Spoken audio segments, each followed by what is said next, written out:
네, 안녕하십니까. 개혁책방입니다. 오늘은 예배 수업 두 번째 시간입니다. 예배의 영광, 하나님의 보좌 앞으로 나아가다. 히브리서 12장 18절로 24절, 그리고 시편 122편 1절 말씀 함께 읽도록 하겠습니다. 너희는 만질 수 있고 불이 붙은 산과 침침함과 흑암과 폭풍과 나팔 소리와 말하는 소리가 있는 곳에 이른 것이 아니라 그 소리를 듣는 자들은 더 말씀하지 아니하시기를 구하였으니 이는 짐승이라도 그 산에 들어가면 돌로 침을 당하리라 하신 명령을 그들이 견디지 못함이라. 그 보이는 바가 이렇듯 무섭기로 모세도 이르되 내가 심히 두렵고 떨린다 하였느니라. 그러나 너희가 이른 곳은 시온산과 하늘에 계신 하나님의 도성인 하늘의 예루살렘과 천만 천사와 하늘에 기록된 장자들의 모임과 교회와 만민의 심판자이신 하나님과 및 온전하게 된 의인의 영들과 새 언약의 중보자이신 예수와 및 아벨의 피보다 더 나은 것을 말하는 뿌림피니라. 사람이 내게 말하기를 여호와의 집에 올라가자 할 때에 내가 기뻐하였도다. 시편 122편 1절 말씀입니다. 자, 하나님께서 시내산에 내려오신 적이 있나요? 네, 내려오신 적이 있죠. 내려와서 이스라엘 백성들을 만나 주셨습니다.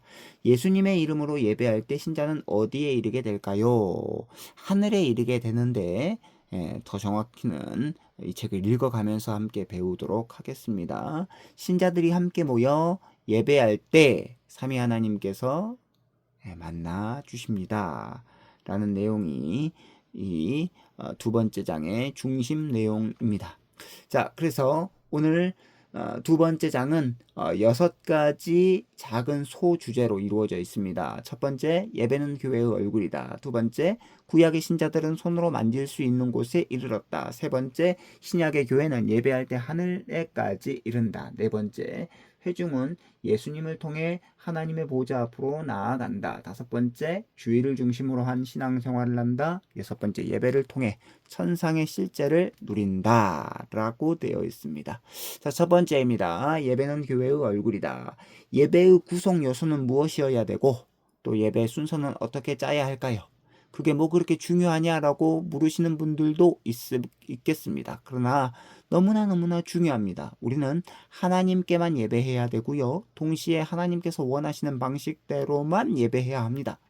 예배의 요소와 순서는 그래서 분명한 우리의 신앙 고백을 반영하고 있어야 하고 또 예배의 요소와 순서는 온 세상을 향해 교회가 어떤 곳인지 우리가 무엇을 믿고 살아가는지를 분명하게 나타내 보여줍니다. 자, 공예배야말로 온 세상에 나타나는 교회의 얼굴입니다. 그래서 교회의 얼굴은 주보도 아니고 교회 간판도 아니고 공예배가 바로 교회의 얼굴이다. 그래서 공예배의 순서는 매우 중요하다라고 이저자는 말하고 있습니다. 두 번째입니다. 구약의 신자들은 손으로 만질 수 있는 곳에 이르렀다.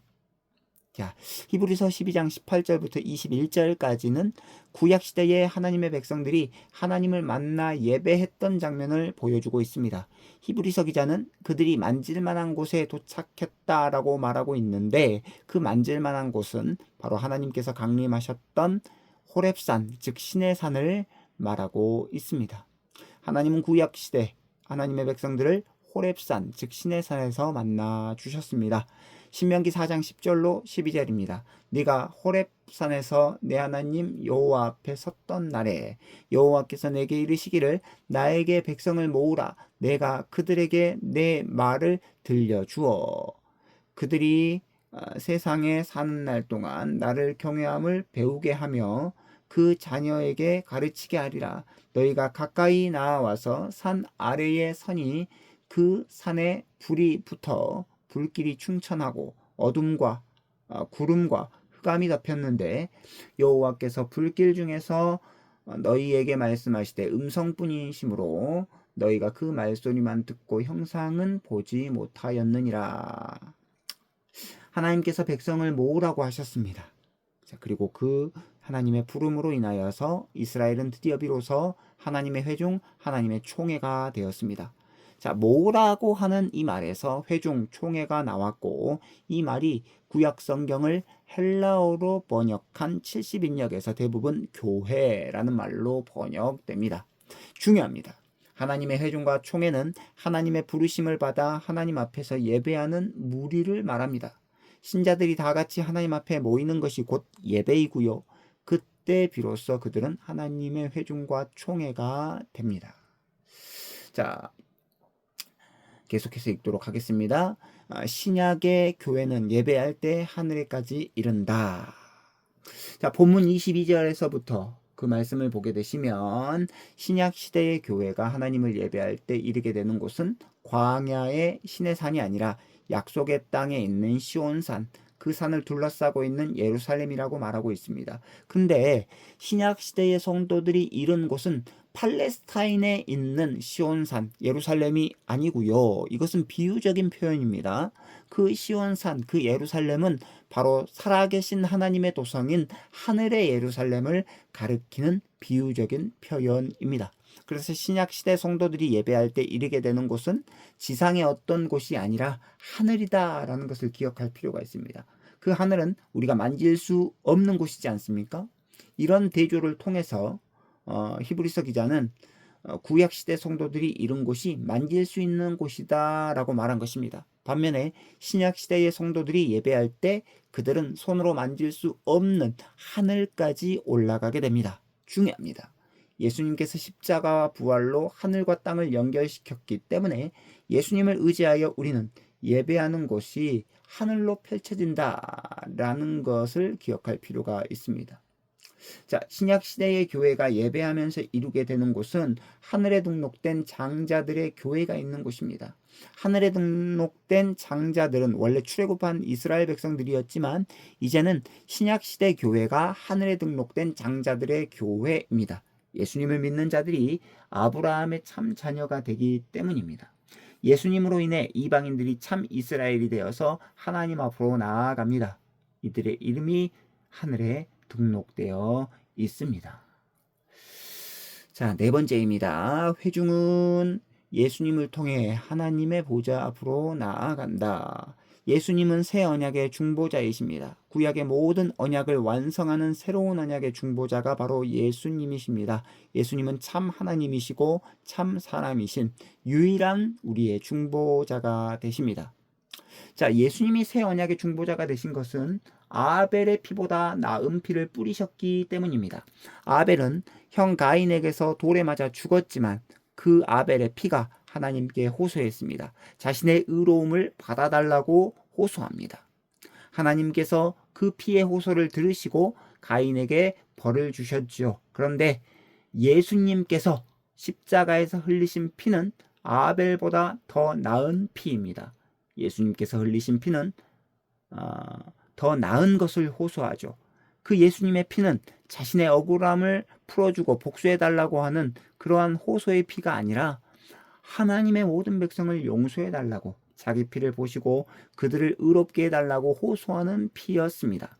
신약시대의 하나님의 회중, 하나님을 예배하는 총회는 이렇게 예수님 때문에 생겨났습니다. 다섯 번째입니다. 주일을 중심으로 한 신앙생활을 한다.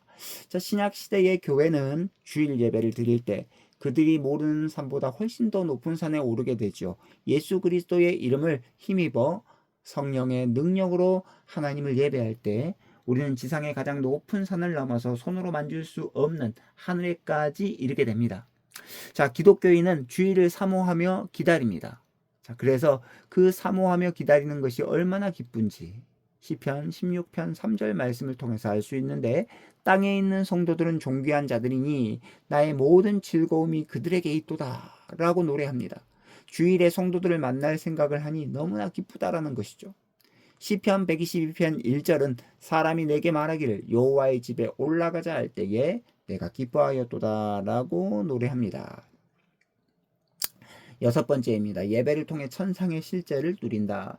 예배당에는 성전에 있던 휘장이 없습니다. 성소와 바깥들을 나누고 성소와 지성소를 나누는 휘장이 없습니다. 예수 그리스도께서 자신의 몸을 희생하심으로 말미암아 그 휘장이 찢어졌다라는 것이죠. 이제 예배드리는 이곳은 열린 휘장을 통해 그리스도의 찢어진 몸을 통과해서 하늘에까지 연결되어 있습니다. 예배를 드릴 때 우리는 하늘 성전에서 섬기고 계시는 예수 그리스도께 이르게 됩니다. 하늘로 올라간다라는 것이죠. 신자들은 하늘의 구름을 뚫고 하늘 보좌에까지 나아갑니다. 자, 신자들이 주일에 같이 모여서 예배할 때 성부, 성자, 성령, 삼위 하나님께서 자기 백성을 만나 주십니다. 이게 중요하죠. 예배는 하나님과의 만남입니다. 예배 때 신자는 그래서 천상의 실체를 누리게 됩니다. 그러므로 예배를 신중하게 기획해야 하는 것은 당연하겠죠. 예배 순서조차 하나님의 말씀과 우리의 신앙 고백이 잘 반영되어 있어야 합니다. 인간의 어떤 생각과 인간의 어떤 그런 이벤트로 예배 순서를 짜면 안 된다라는 것이죠. 오직 하나님의 말씀과 우리의 신앙 고백이 잘 반영되는 예배 순서, 그 예배 순서가 개혁교회 예배 순서입니다. 그래야만 오직 하나님께서 영광을 받으시는 예배가 되기 때문입니다. 자, 주일에 신자들이 주의 거룩한 몸을 이루어서 하나님께 나아가는 이 공예배야말로 하나님께서 자기 백성을 만나 주시는 주된 방편이죠. 교회는 무엇보다 예배에 집중해야 됩니다. 예배 안에 직분자의 봉사가 분명하게 드러나고 교회의 신앙 고백이 분명하게 고백되고 하나님의 복이 분명하게 나타납니다. 자, 그래서 오늘 이제 예배 수업 두 번째 장을 요약합니다. 하나님은 공예배를 통해 주님의 회중을 공적으로 만나 주신다. 하나님은 출애굽한 이스라엘 백성을 신의 산으로 데려가셨고 그 산에 강림하셔서 이스라엘 백성들을 만나 주셨다. 이것이 바로 손으로 만질 만한 곳에 이르렀다라는 히브리서 12장 18절의 말씀입니다. 그러나 신약 시대에 우리는 그리스도를 통해 어디서든 하나님께로 나아갈 수 있게 되었습니다. 우리가 이 지상 어디에서 예배하든지 즉시로 하늘로 이끌려 올라가 하나님의 보좌 앞으로 나아갈 수 있게 되었습니다. 그래서 예배야말로 땅과 하늘을 연결시킵니다. 주일에 함께 모여서 하나님을 예배하는 것이 우리 삶의 중심이 되게 해야 하는 이유가 바로 여기에 있습니다. 자, 그래서 오늘 우리는 예배 수업 두 번째 장 예배의 영광 하나님의 보좌 앞으로 나아가다를 함께 살펴보았습니다. 다음 시간에는 세 번째 장으로 찾아뵙도록 하겠습니다. 감사합니다. 안녕히 계십시오.